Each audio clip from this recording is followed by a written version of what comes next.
Hi everyone, всем привет! Welcome to my channel AllasYummyFood. Today I'm going to show you another delicious macaron recipe. It's going to be vanilla and chocolate. And I think it's quite a popular flavor because a lot of people love vanilla, but they also want a little bit of chocolate right in there. So guys, stay tuned. I'm going to show you step by step how to make these delicious macarons. And hopefully you will impress somebody or impress yourself. Why not? And make sure you subscribe to my channel. I want to reach 100,000 subscribers, guys, and only you can help me. So share the video, spread the word, click the red button and press notification bell. This way you'll be able to see and get notified every single time I upload a new video, and that's, by the way, every single week. So don't miss out on my new episodes. And now let's get baking. To make your ganache, add dark chocolate into a bowl along with butter and some heavy or double cream. And we're going to place this in a microwave until it's completely melted. Make sure you cook this in 30-second bursts so you don't burn your chocolate. Then you want to mix everything together with your whisk until the chocolate starts to come together and look just like this. Place a cling film on top of your bowl, and this will go into the fridge until it's completely set, which can take 6 to 8 hours. Once your chocolate ganache has been done, you want to see that it's nice and set, and at this stage you want to just take a spoon and place your mixture into a piping bag with no nozzle. Once your mixture is done, you want to set this aside. Into your food processor, add your ground almonds, then add icing sugar, and I like to layer it just on top, then add more ground almonds, so this way it gets mixed quite nice and well and even. We're going to close the lid and we're going to blitz this together until it becomes nice and fine powder. This way it saves you time to sieve it. But if you don't have a food processor, don't worry, you can just sieve the mixtures together into a bowl. Then place all your mixture into a large bowl and make a little dip in the middle with your spatula, and we're going to add our egg whites in here. Make sure that they're room temperature. This gives you the best result. Then you want to mix everything together, combine the egg whites with our almond mixture and just mix it together until it becomes nice sort of almondy paste, just like this. You can just set it aside and leave it for now. Next, we're going to make our sugar glaze. So add your water and sugar into a pan, and we're going to cook this on a high heat at first until the sugar starts to melt. And you can use a little wooden spatula to mix everything together. Just move it around, make sure that everything is mixed in together. You might want to use a pastry brush with some water. Make sure it's not caramelizing on top and the sugar is not burning.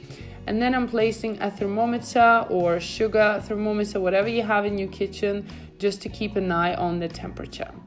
While the sugar is boiling, we're going to add our egg whites into a stand mixer and whisk this on high speed.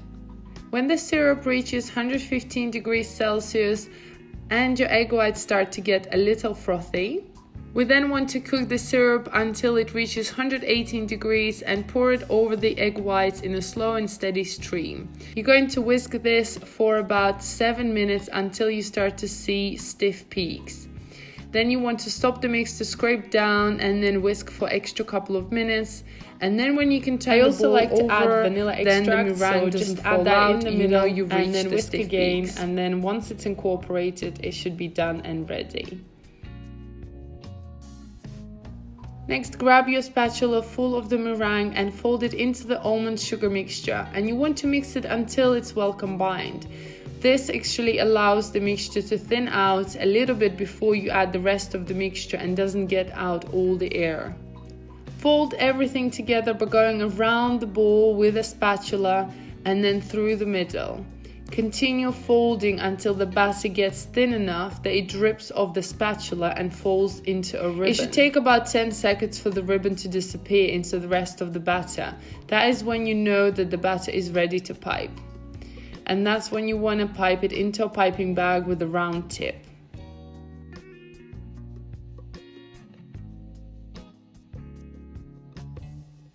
Pipe the little rounds of batter about 3.5 centimeters in diameter, spacing them 2 centimeters apart on the flat baking trays lined with baking parchment paper.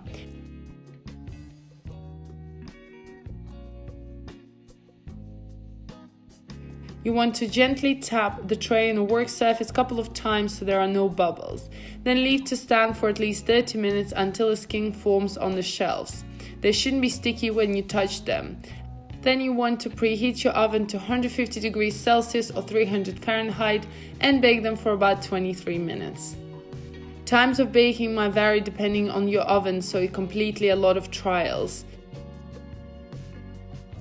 If your oven is different and they brown on one side, turn the fan down. Guys and girls, I have my recipe on my website at AllasYummyFood.com. You'll find full ingredients and also directions on how to make this. And also you'll be able to find loads of other recipes that I do for my channel. Just click on the picture and you'll be able to see the whole video with the directions and the full recipe in English and Russian languages. Spray them with some cocoa powder on top or anything else that you like, and then they're gonna come off quite easily using a spatula. And look at these shells. Now you want to fill them up with your chocolate ganache. Just pull and pipe around the edges, and just do that with the rest of your macarons. And we're gonna take another shelf and seal it from both ends just like that. And then place them into the fridge so they're completely set once they have been sort of piped. They look so cute, so delicious. I really love the vanilla and chocolate flavor. You can have them with anything, with tea, coffee, on their own, and I really love the texture. Absolutely stunning, so delicious. I hope you try this recipe, and if you do, please tag me on my social media at AllasYummyFood, and I hope to see you soon.